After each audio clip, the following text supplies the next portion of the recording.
মাতৃভাষা রক্ষার জন্য শহীদের রক্তবিন্দু ঝরেছে যে মাটিতে, সেই মাটির নাম বরাক উপত্যকা। পূর্ববঙ্গ বা পশ্চিমবঙ্গের বাইরেও যে নির্বাসিত বাংলা ভূখণ্ড রয়েছে সেটাই বরাক, সেটাই নির্বাসিতা ঈশান বাংলা। এই নির্বাসিতা ভূখণ্ডের আত্মপরিচয়ের ঠিকানা 19 আত্মপ্রতিষ্ঠার সৌধ মিনার। সাধারণ কোনো সংখ্যা বা শব্দ নয় এই 19, যে কোনো আগ্রাসন ও অন্যায়ের বিরুদ্ধে লড়াই করার অনুপ্রেরণা। কিন্তু আজকের প্রজন্ম কতটা মনে রেখেছে লড়াইয়ের সেই বীরগাথাকে? চলুন 19-এর প্রজন্মের কাছেই শুনি রক্তঝরা সেই দিনটির গল্প।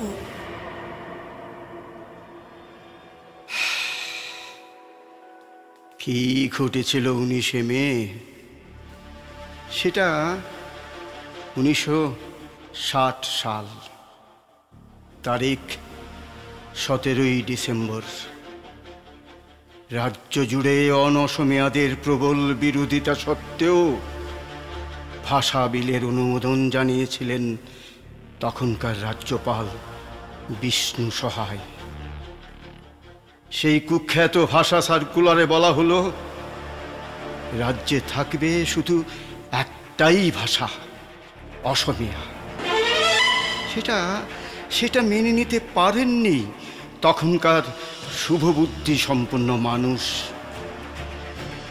এরপর থেকেই শুরু হয় ভাষা আন্দোলনের রূপরেখা তৈরির কাজ। সরকারের উপর চাপ সৃষ্টি করতে জাতি, ধর্ম, বর্ণ, ভাষা, এমনকি রাজনৈতিক মতাদর্শের নির্বিশেষে শুরু হয় জনজাগরণ। প্রতিবাদের ঢেউ আছড়ে পড়ে গোটা বরাক উপত্যকায়। তখন তো আর এটা বরাক নয়, বৃহত্তর কাছাড় জেলা, যার ছিল 3টি মহকুমা: শিলচর, করিমগঞ্জ ও হাইলাকান্দি। কাছাড় জেলা গণসংগ্রাম পরিষদের আহ্বানে সাড়া দিয়ে লক্ষ লক্ষ মানুষ 3 মহকুমাতেই তাঁদের মাতৃভাষা রক্ষার দাবিতে সংঘবদ্ধ হতে শুরু করেন। শুরু হয় একের পর এক কর্মসূচি। সাধারণ মানুষকে উদ্বুদ্ধ করতে ঘর থেকে বেরিয়ে পড়ে পদযাত্রীর দল। শুরু হয় পথসভা, এদিকে ওদিকে নানান দিকে একের পর এক শুধু পথসভা, পথসভা।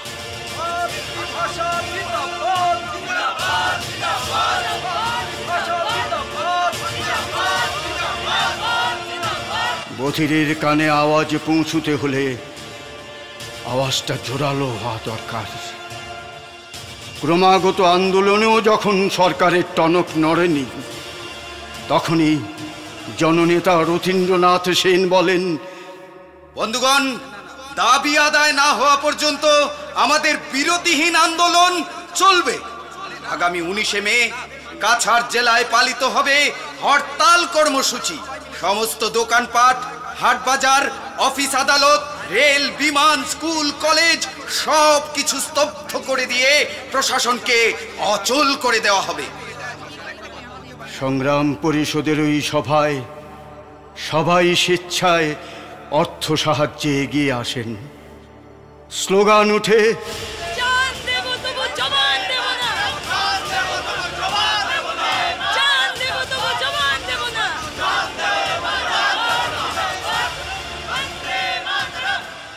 শুরু হয় 19শে মের হরতালের প্রস্তুতি। কাছাড়ের 3টি মহকুমাতেই হাজার হাজার ভাষা সংগ্রামী নিজের মায়ের ভাষা রক্ষার মহাযজ্ঞে ঝাঁপিয়ে পড়েন। এদিকে জেলাব্যাপী সর্বাত্মক হরতাল সফল করার জন্য বিভিন্ন জননেতা ও রাজনৈতিক দলের নেতৃস্থানীয় ব্যক্তিরা একটি আবেদনপত্র প্রচার করেন। কাছাড়বাসী জনগণের বাংলা ভাষার দাবির সংগ্রামে জেলাবাসীর সুগভীর বিক্ষোভ প্রদর্শনের জন্য আগামী 19শে মে যে প্রতিবাদ হরতাল আহুত হইয়াছে, এই সম্পর্কে আমরা শিলচরবাসীর নিকট আবেদন জানাইতেছি।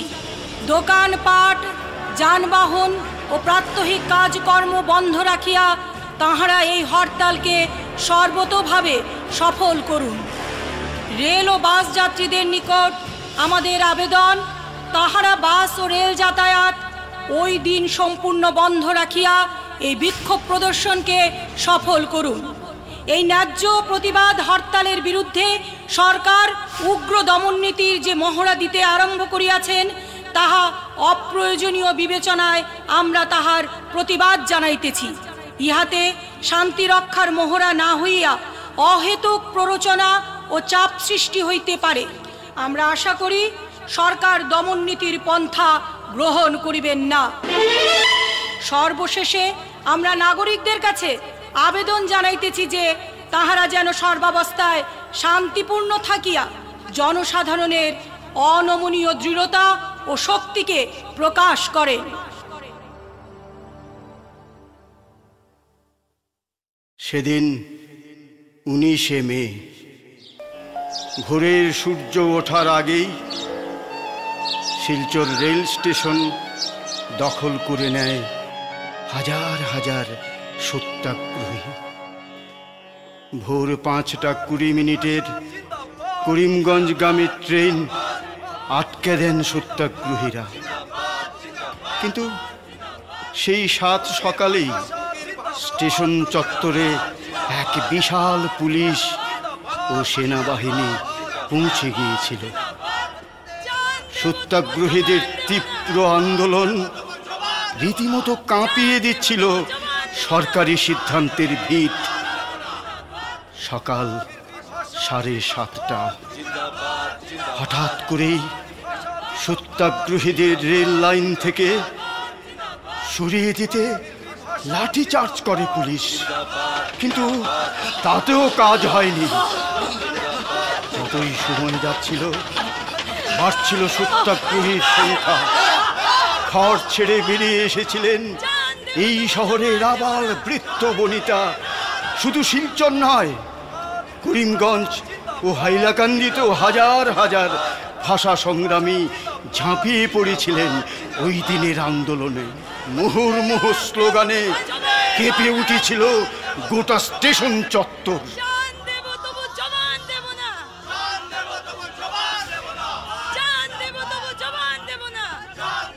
পুলিশের অমানবীয় অত্যাচার সত্ত্বেও সত্যাগ্রহীদের দমানো যায়নি। তারা শান্তিপূর্ণভাবেই চালিয়ে যান তাদের আন্দোলন। এদিকে প্রচুর আহত হন পুলিশের লাঠি ওই বেয়োনেটের আঘাতে। তাদের প্রাথমিক চিকিৎসার জন্যে অন্য জায়গায় সরিয়ে নেওয়া হয়। এদিকে গাড়ি গাড়ি করে সত্যাগ্রহীদের গ্রেফতার করেও স্টেশন খালি করে দেওয়ার প্রয়াস চলে, কিন্তু কোনো কিছুতেই কোনো কাজ হয়নি। 10 জনকে সরানো হলে সেই শূন্য স্থানে আরো 20 জন অবস্থান করেছে।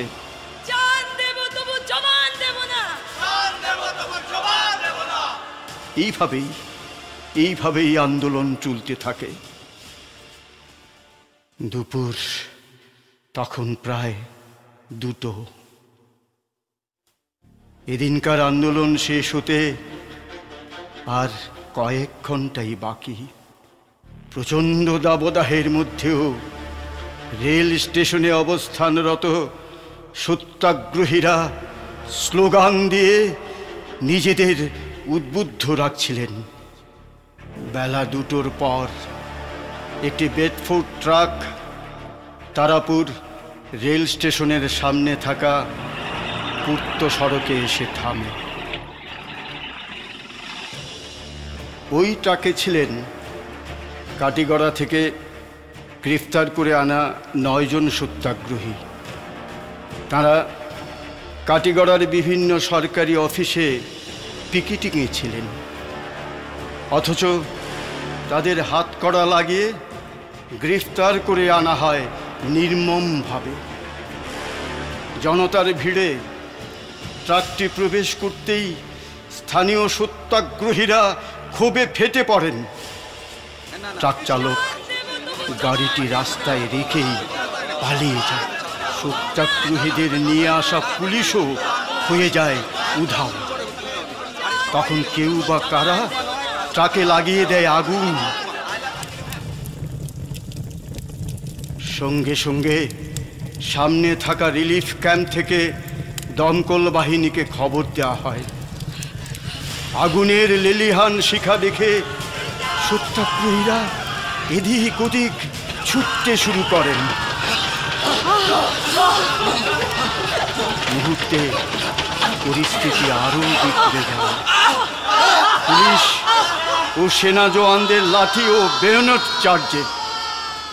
সময় তখন 2:35।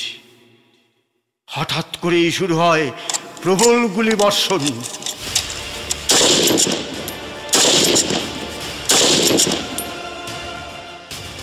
কারো চোখ, কারো বুক ফুটো করে বেরিয়ে যায় সরকারি বুলেট। একে একে শহীদের মৃত্যুবরণ করে মাটিতে লুটিয়ে পড়েন 11 সত্যাগ্রহী। 11 সত্যাগ্রহী। কানাইলাল নিয়োগী, চণ্ডীচরণ সূত্রধর, কমলা ভট্টাচার্য, হিতেশ বিশ্বাস, কুমুদ দাস, সুনীল দে সরকার, সত্যেন্দ্র দেব, সুকোমল পুরকায়স্থ, তরণী দেবনাথ, বীরেন্দ্র সূত্রধর ও শচীন্দ্র পাল। এটাই 19-এর বীরগাথা, যার কাছে নতি স্বীকার করেছিল সরকার, যে আত্মাহুতি আমাদের এনে দিয়েছে মায়ের ভাষায় কথা বলার অধিকার। আজকের প্রজন্মের কাছে 19-এর গল্প পৌঁছে দিতেই এফএক্স অডিওর এই নিবেদন। ভাষ্য পাঠে প্রদীপ দাস, মৌটুসী বিশ্বাস, সায়ন বিশ্বাস, তনুশ্রী দাস, সায়ন রায়, শিবম দাস, দেবরাজ পুরকায়স্থ, নীলকমল ভট্টাচার্য, অরিত্র ধর এবং শুভ্রাংশু পাল। তথ্যসূত্র ভাষা সংগ্রামের পূর্ণাঙ্গ ইতিহাস, লেখক সনত কুমার কৈরি। এছাড়াও 19-এর ইতিহাস সংক্রান্ত অন্যান্য বই। আবহ কানাইলাল দাস। প্রযোজনা ও ভাবনা পিঙ্কু চক্রবর্তী, এফএক্স অডিও, আশ্রম রোড, শিলচর। যে ভাষায় স্বপ্ন দেখি, যে অক্ষরে সাজাই ঘর, যে ভাষায় স্বপ্ন দেখি, যে অক্ষরে সাজাই ঘর, এ ভাষারই জন্যে আমি হন্যে জীবন ভর। এ ভাষারই জন্যে আমি হন্যে জীবন ভর।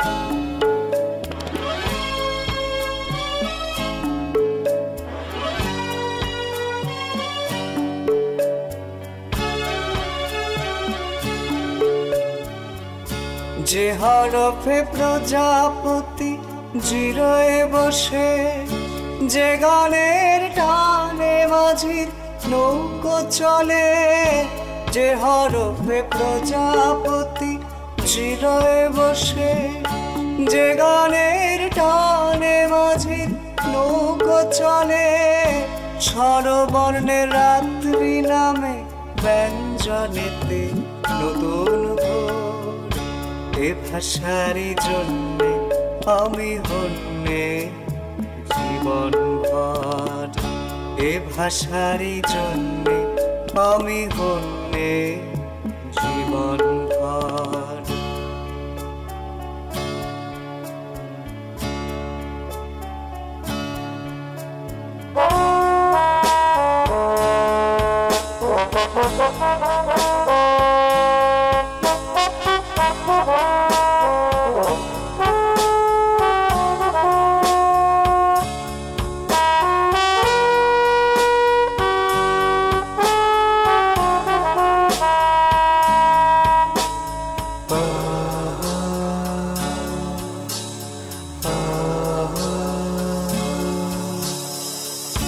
বাংলা লড়তে শেখায়, সাহস যোগায় ঘুরে দাঁড়াবার। বাংলা লড়তে শেখায়, সাহস যোগায় ঘুরে দাঁড়াবার। এ ভাষাই হদিশ দেয় শান্ত ছায়া।